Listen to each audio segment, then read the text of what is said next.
تحية طيبة أعزائي المشاهدين. اليوم حلقة مكملة للحلقة السابقة. سبق وأن شرحت على أساسيات أو الأدوات ضروري تحتاجها عندما تبدي بالرسم بالألوان الزيتية. هذه الحلقة راح نشرح بها بشكل مكثف أو بشكل أوسع عن المستلزمات الأساسية حتى تبدي ترسم. أولا مثل ما تشاهد أمامك هذه اللوحة هي لوحة الكانفاس، يعني اللوحة اللي راح ترسم عليها. تتكون من إطار خشبي مغلف بطبقة من القماش معالجة بمادة حتى تسد المسامات وتخلي السطح يعني يتفاعل مع اللون بشكل صحيح. هذه المادة ذكرتها بحلقة على قناتي، مكونة من جزء ماء وجزء غراء خشب وجزئين صبغ إيمولشن مستحلب مائي باللون الأبيض أو أي لون، ولكن اللون الأبيض هو اللون السائد.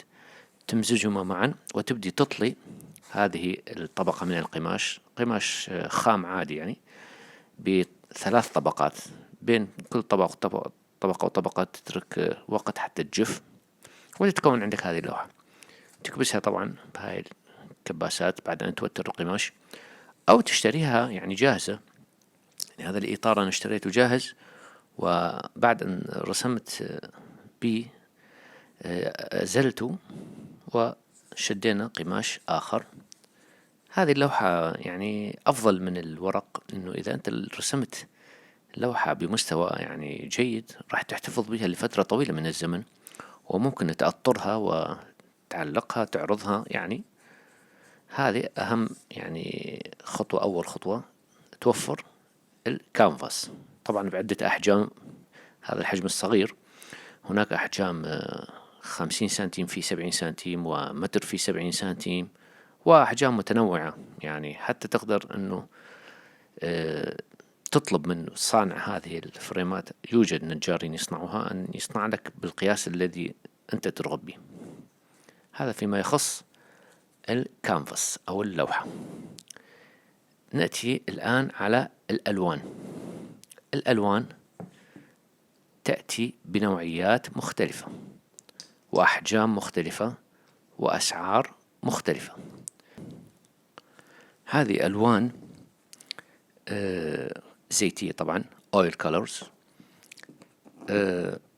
أنا أتعامل بهذه الماركة اللي هي ميريز، طبعا ماركة جيدة جدا وسعر مناسب. تستخدم هذه النوعية يعني للرسم الاعتيادي، المستوى الاعتيادي. هذا الحجم الآخر الكبير. طبعا هناك درجات أعلى من هذه الألوان ولكن بسعر أغلى، تنطيك إشراق باللون وجودة أعلى. ولكن كمرحلة للمبتدئين لا تشتري الألوان ذات يعني الدرجة العالية، لأن أنت بمرحلة التدريب راح يعني تكلفك أموال حتى تشتريها. يعني هذا التيوب سعره $1 تقريبا، وهذه التيوبات أو الأنابيب تأتي ضمن سيتات، يعني تشتري السيت تقريبا $3 أو $4 ما أكثر. جيدة جدا وتفي بالغرض وممكن أن تنفذ بها عمل جميل. طبعا هذا عندك هنا 12 مليلتر، وعندنا هنا 50 مليلتر أكبر. هذا اللون الأبيض يأتي بهذا الحجم مفيد، لأن أنت راح تخفف كثير ألوان باللون الأبيض حتى تطلع درجات إضاءة وغير ذلك. وتنتبه أيضا إلى التيتانيوم وايت. لاحظ هنا مكتوب، إذا تلاحظها بالكاميرا، تيتانيوم وايت، ويوجد زنك وايت. التيتانيوم وايت يختلف عن الزنك وايت بأنه التيتانيوم وايت أكثر كثافة من الزنك وايت، ويستخدم يعني بالرسم المناطق الأوبيك، يعني المعتمة أو الغير نافذة للضوء حتى تسد به المساحات. بينما الزنك وايت يستخدم لتغطية مساحات كبيرة مثل خلفيات، يكون اقتصادي أكثر وقابل للانتشار وكثافته أقل. تيتانيوم وايت أعلى كثافة ويستخدم مثل ما ذكرت بالتفاصيل الدقيقة، لأن يكون يعني قوي ذو كثافة أعلى. هذا فيما يتعلق بالأويل كولرز أو الألوان الزيتية. طبعا عندما تخفف وتستخدم الألوان الزيتية يجب أن يكون لديك زيت الكتان. زيت الكتان هذا الميديا أو المادة المخففة للألوان حتى تمزج بيها وتخفف اللون وتتحكم به باللوحة، لأن كثافة اللون من يطلع من التيوب كثافة عالية. الميزة اللي يتميز بها زيت الكتان أنه ينطي للون إشراقة وينطيه عمر أكثر، يعني يدوم أكثر باللوحة وما يغير من خواصه. طبعا أكو زيت كتان بدون هذا اللون. أنا هذا اللون استخرجت من الألوان، راح أذكركم كيف تستخرجوا. ممكن تشتري زيت كتان يعني بدون لون، طبعا يكون أفضل، ولكنه صناعي. الفرق بين زيت الكتان وأن تستخدم النفط الأبيض بالتخفيف، النفط الأبيض راح يطفئ إشراقة اللون. النفط الأبيض ممكن تستخدمه لغسل الفرش أثناء الرسم، وعندما يترك الفرشاة تترك الألوان اللي بيها داخل محلول النفط الأبيض، راح يطفو هذا زيت الكتان فوق النفط الأبيض العفو، وممكن تسحبه بسرنجة وتستخدمه. أنا هذا ما أفعله. كنت قبل سابقا أشتري هذا المستحضر، لكن الآن أنا أستفيد منه من بعد أن أمزج الألوان وأغسل الفرش، يطفو على السطح وأستخلصه من المزيج.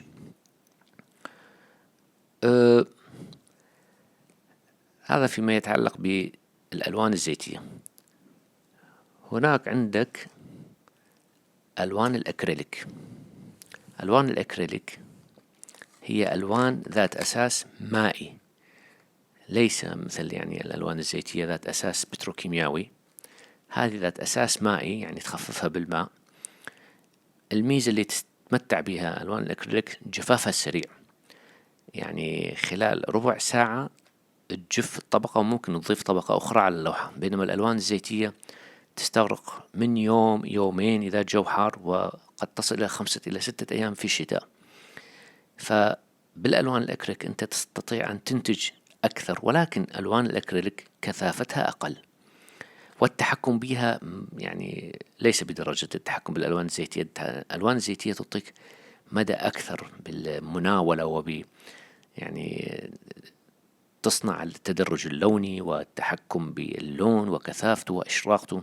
الألوان الأكريليك تستخدم يعني الرسومات البسيطة، التدريب، وسائل الإيضاح مثلا على ورقة كرتون. يعني الأساس هو الألوان الزيتية بالعمل الأكاديمي الاحترافي. يعني طبعا بعد أن تستمرون بالرسم والتدرب على الألوان راح تلاحظوا الفرق، يعني فرق هائل يعني بين الألوان الأكريليك. ولكن الألوان الأكريليك بعض الفنانين يأسس بها اللوحة، يعني لأن هي يعني تغطي اللوحة ويبدي يضيف الديتيلز بالألوان الزيتية. يعني أنا ما أحب هذه الاستراتيجية، لأن أنت راح تضيع بين تكنيك الألوان الزيتية وتكنيك الألوان الأكريليك.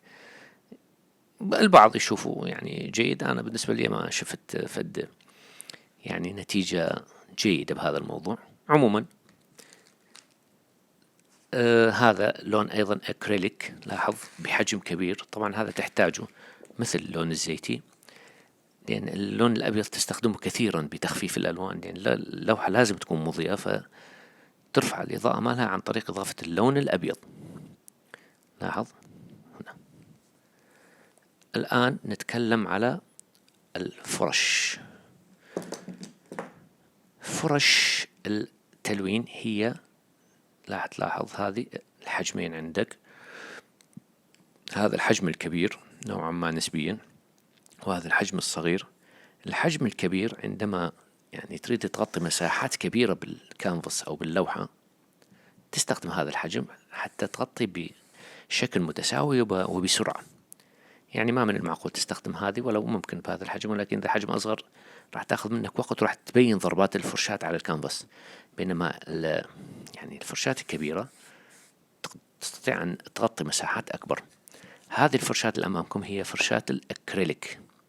لاحظ الشعر يكون دقيق وناعم، الفراشي الألوان الزيتية تكون الشعر أخشن نوعا ما. هذه طبعا فرشاة خاصة، هاي فلاي يعني تصنع بها التجمعات النباتية، بها تكنيك خاص معين، ولكن الشعر يكون أخشن. ليش؟ لأن الألوان الزيتية كثافتها أعلى، تتطلب قوة أكثر بشعر الفرشاة، على عكس الأكريليك. ولكن ممكن أن تستخدم يعني الفرشاة الأكريليك بالألوان زيتية يعني عادي، ما عندنا مشكلة. وتبدي تستخدم عندما يعني بعد أن تنتهي من تأسيس اللوحة، تبدي تضع الديتيلز أو التفاصيل بفرشاة أصغر إلى أن تصل إلى هذا المستوى. لاحظ هذه الفرشاة هنا عندك فرشاة ألوان مائية دقيقة جدا. طبعا أنا أستخدمها بوضع الخطوط الدقيقة. طبعا بعد أن تضع لها باللون، هذا السمك راح يقل بشكل يعني كلش دقيق يكون، وتمتص كمية كبيرة من اللون، لأن الشعرة طويلة أستطيع أن أرسم بها يعني خطوط دقيقة ومنحنيات وأقواس اوتلاينز وكذا، مفيدة جدا. هي طبعا هاي فرشاة ألوان مائية، ولكن أنا أستخدمها وناجحة في الألوان الزيتية والأكريليك. الآن نأتي إلى هذه الفرشاة. لاحظ هذه الفرشاة أيضا ألوان زيتية، هذه تستخدم باللوحات الكبيرة، المتر في 70. عندما يعني نريد نغطي مساحات كبيرة، يجب أن تستخدم حجم كبير بهذا المستوى. يعني ما بس تختصر عليك الوقت، ولكن تنطيك نتائج أفضل بتمازج اللون وتوزيعه بشكل متساوي على اللوحة. هذا فيما يخص أنواع الفرشاة المستخدمة. ما ننسى أيضا يجب أن يكون لديك قلم، إما رصاص أو جرافيك. هذا جرافيت طبعا فحم هذا القلم، تخطط به، تحجز به المساحات اللونية، وحتى تحدد مثلا السماء عن الأرض عن البحر، وتبدي تغطي المساحات اللونية بالألوان المناسبة. ميزة قلم الفحم أنه ما يترك أثر بعد أن تخطط به، لأنه يتمازج مع اللون الزيتي، على عكس قلم الرصاص اللي بصعوبة يختفي، يعني قد يظهر خلال اللون. يعني يفضل أن تستخدم قلم الفحم، ولكن قلم الرصاص لا بأس به، ممكن أن تستفيد منه بهذه المرحلة. أتمنى أنه تستفيدوا من هذه المعلومات. ومثل ما ذكرت، ما بالضرورة أنه تكون الأدوات اللي تستخدمها أدوات غالية الثمن ونوعية يعني ممتازة. هذه الماركات والعلامات جدا مناسبة للبداية، وتنطيك نتائج مقبولة وجميلة. كذلك ما ننسى أنه يجب أن يكون لديك محمل للوحات اللي هو الأيسل يعني أو الستاند، حتى تقدر أنه ترسم بالجلوس أو بالوقوف، أو حتى تغير قياس المحمل حسب حجم اللوحة. يعني يستوعب لي المتر في 70 هذا المحمل الخشبي، وترسم بشكل مريح وتركز على العمل. أتمنى لكم التوفيق بهذا المشوار الجميل، ونلتقي بالحلقات لاحقة إن شاء الله. إلى اللقاء.